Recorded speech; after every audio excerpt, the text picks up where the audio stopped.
into an all-out verbal warfare that left producers scrambling, audience members gasping, and one comedy legend storming off. Set in what can only be described as the most explosive daytime television moment of the year. Before we dive into this incredible story, make sure you hit that subscribe button and drop a comment below telling me which daytime talk show host you think would win in a debate. Trust me, after you see what Joy Behar did to Steve Harvey, you'll have some strong opinions. It was supposed to be a routine promotional appearance. Steve Harvey, riding high on the success of his multiple television ventures, had agreed to appear on The View to discuss his latest book about relationships and his upcoming comedy special. The morning started like any other at the ABC studios in New York. Steve arrived early, his usual charismatic self, greeting production assistants and makeup artists with his trademark humor and warmth. The show's producers had briefed the co-hosts about keeping the conversation light and entertaining. Steve was there to promote his projects, share some laughs, and maybe offer some of his famous relationship advice. What nobody anticipated was that Joy Behar had apparently woken up on the wrong side of the bed that morning, armed with a chip on her shoulder and a determination to turn what should have been a fun interview into her personal platform for confrontation.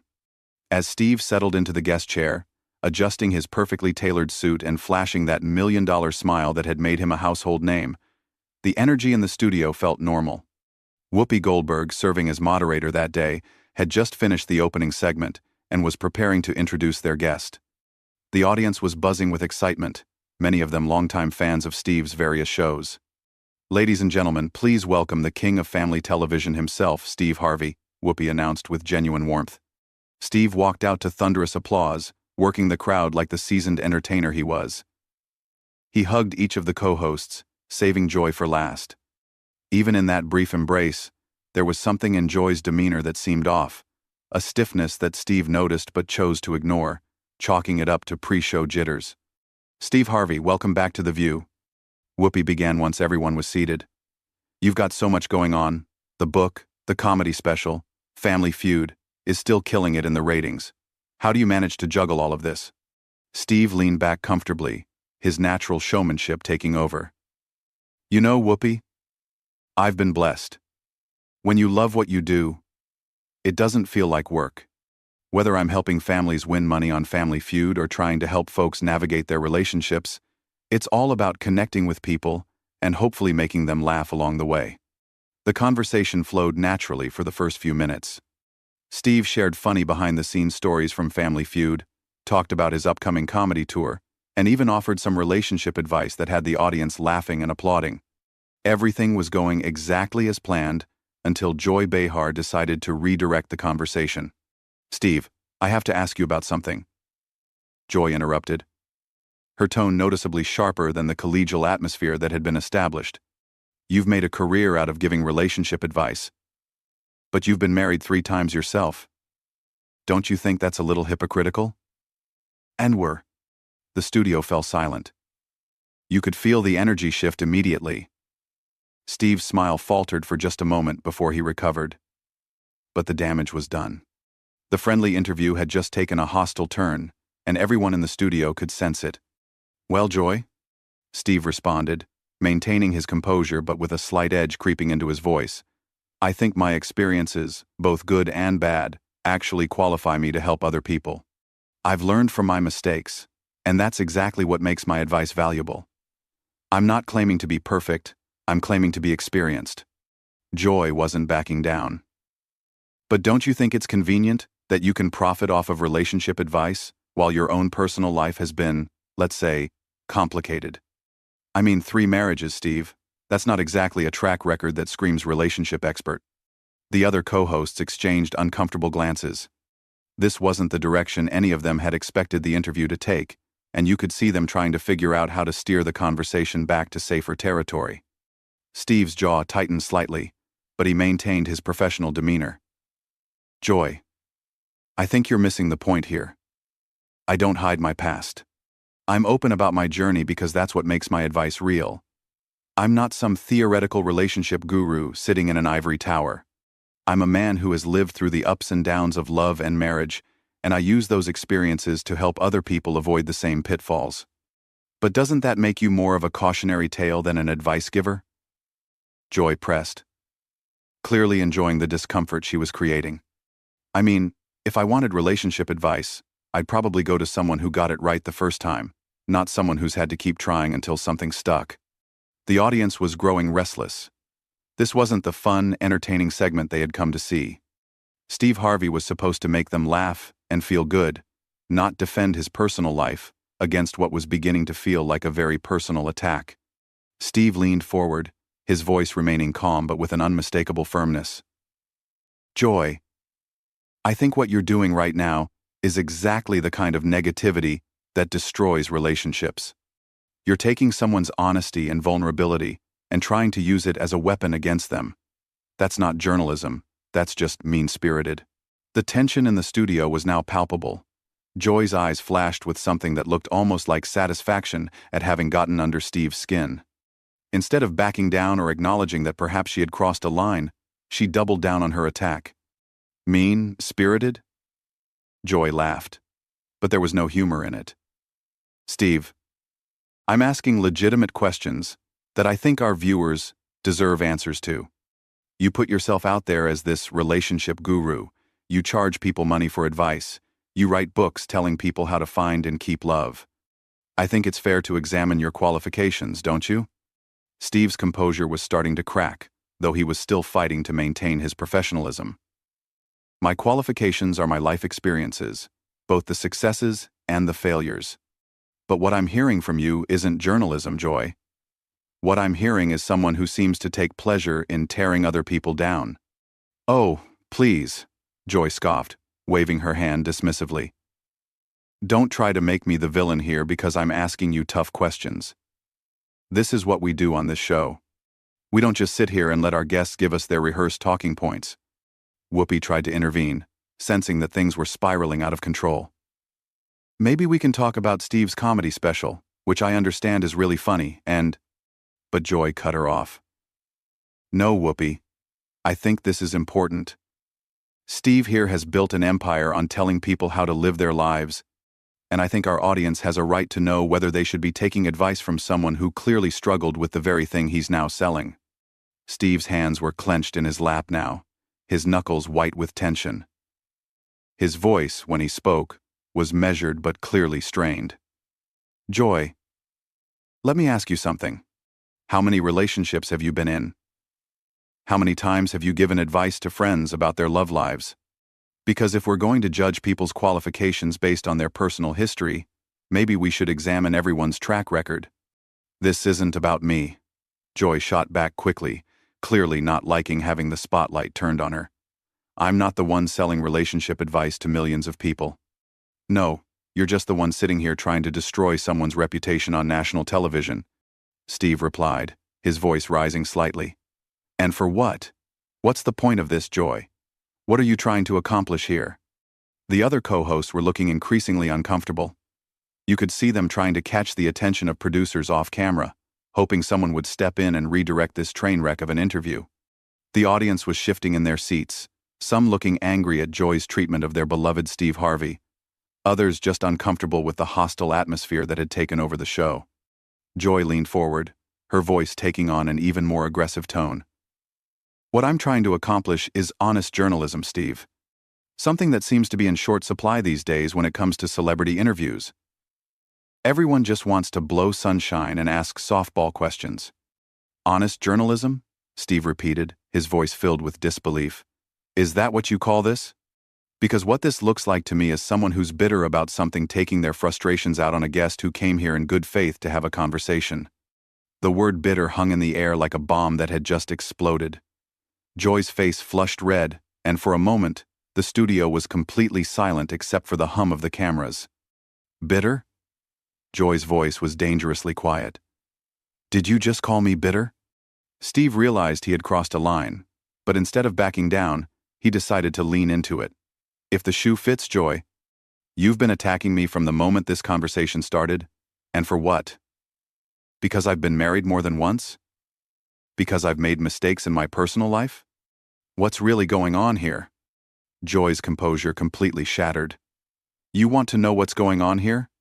What's going on here is that I'm tired of men like you profiting off of women's insecurities while your own lives are a mess. You sell these books telling women how to think like a man, how to act like a lady, all this garbage that reduces women to some kind of formula for landing a husband. Now wait just a minute, Steve said, his voice rising to match hers. Don't you dare misrepresent what I do. I help people, Joy. I help families. I give people hope and laughter and, yes, sometimes advice based on my own experiences. What do you do? What's your contribution to the world besides sitting here tearing people down? The studio erupted. Some audience members were applauding Steve. Others were booing Joy. And the whole thing was descending into chaos. Producers were frantically gesturing from off-camera, trying to signal the host to regain control of the situation. My contribution? Joy stood up from her chair, her voice shaking with rage.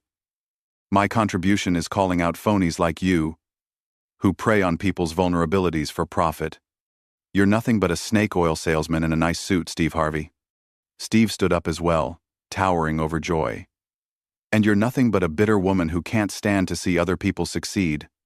This whole attack has nothing to do with journalism, and everything to do with whatever personal issues you're dealing with. Personal issues? Joy shrieked. How dare you psychoanalyze me on my own show? Your show? Steve laughed harshly. Last time I checked, this was called The View, not the Joy Behar show. But I guess that's part of the problem, isn't it? You think everything revolves around you and your opinions. Whoopi was frantically trying to restore order. Okay, let's everybody just take a breath here and... But Joy wasn't done. You know what, Steve? You want to talk about personal issues? Let's talk about how you treat your staff. Let's talk about the stories I've heard about what goes on behind the scenes of your shows. Let's talk about how the man who preaches about treating people with respect actually behaves when the cameras aren't rolling.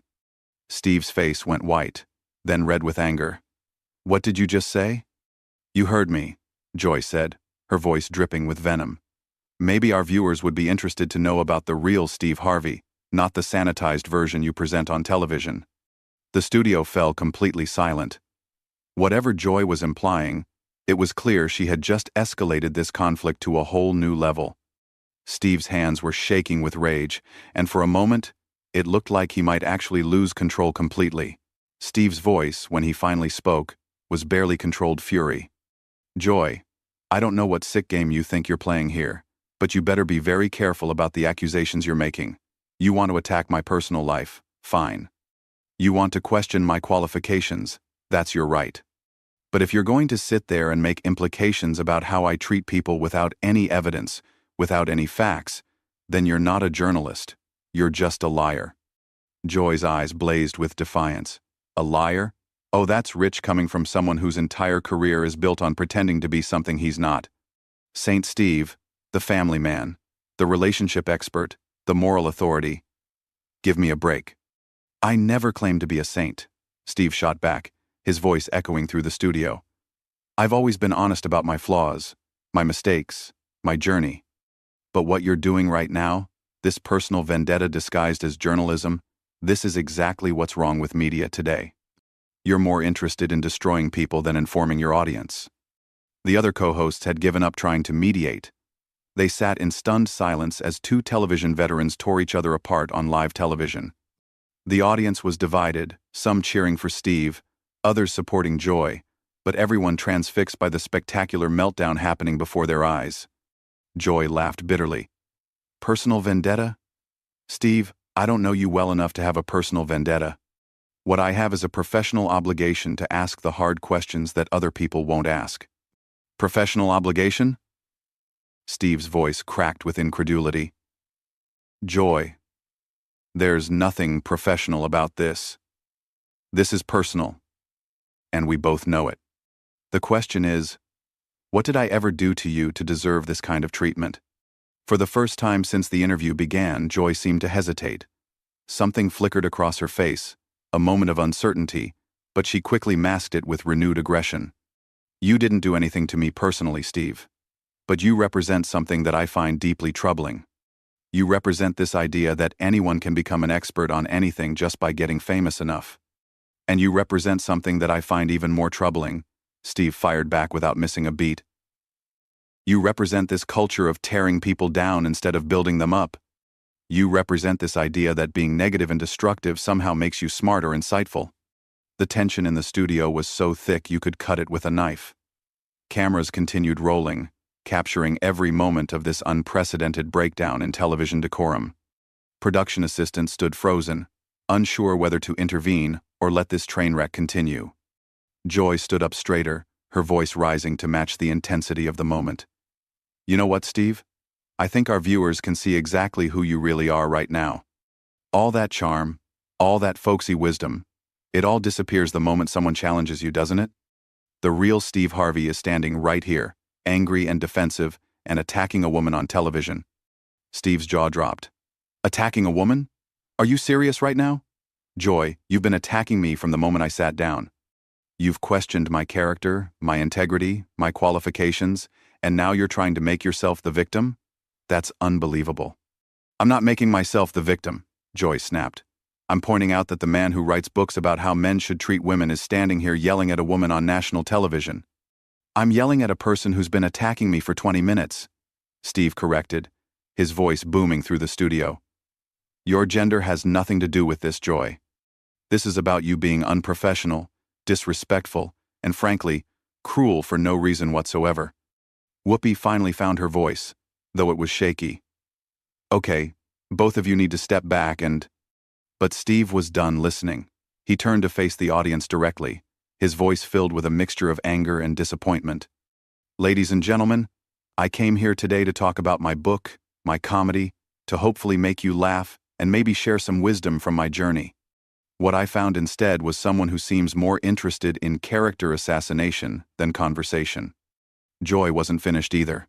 What you found was someone willing to ask the questions that need to be asked instead of just giving you a platform to sell your products. Steve turned back to Joy, his voice now deadly calm. You know what, Joy? You're right about one thing. This conversation has been very revealing. It's shown me exactly who you are as a person, and it's shown our audience exactly what kind of environment you create on this show. I feel sorry for your co-hosts who have to deal with this kind of hostility every day. The words hit Joy like a physical blow. Her face flushed an even deeper red, and for a moment, she seemed speechless. When she finally found her voice, it was shaking with rage. How dare you come on my show and insult me and my co-hosts? I didn't insult your co-hosts, Steve replied evenly. I said I feel sorry for them. There's a difference. And as for insulting you, Joy, I haven't said anything that you haven't proven with your own behavior over the past 20 minutes. The studio fell silent again. The weight of Steve's words hung in the air, and you could see Joy processing what had just happened. She had pushed and pushed, trying to provoke Steve into losing his temper, and now that she had succeeded, she seemed unsure of what to do next. Steve looked around the studio one more time, his gaze taking in the uncomfortable faces of the other hosts, the divided audience, and finally settling back on Joy. You know what? I think I'm done here. This isn't the kind of conversation I came here to have, and frankly, it's not the kind of television that serves anyone. With that, Steve Harvey began to remove his microphone. The action sent shockwaves through the studio. Guests didn't just walk off the view. This wasn't something that happened on daytime television. Joy seemed to realize that she had pushed things too far. Steve, wait, you don't have to.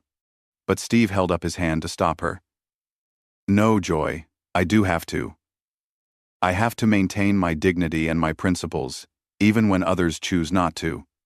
I wish you and your viewers all the best, but I won't be a part of whatever this was supposed to be.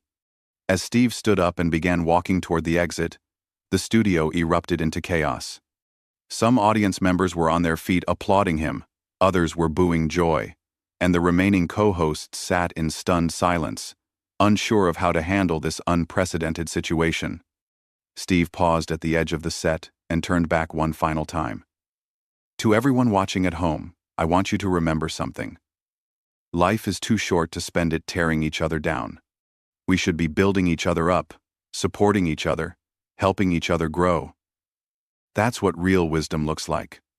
And with those words, Steve Harvey walked off the View set, leaving behind one of the most explosive moments in daytime television history. Joy Behar sat in her chair, for once in her career completely speechless, as the reality of what had just happened began to sink in. The cameras kept rolling for several more seconds, capturing the stunned silence, the divided audience, and Joy's face as she realized that her aggressive tactics had backfired spectacularly. What was supposed to be a routine promotional interview had turned into a career-defining moment for both host and guest.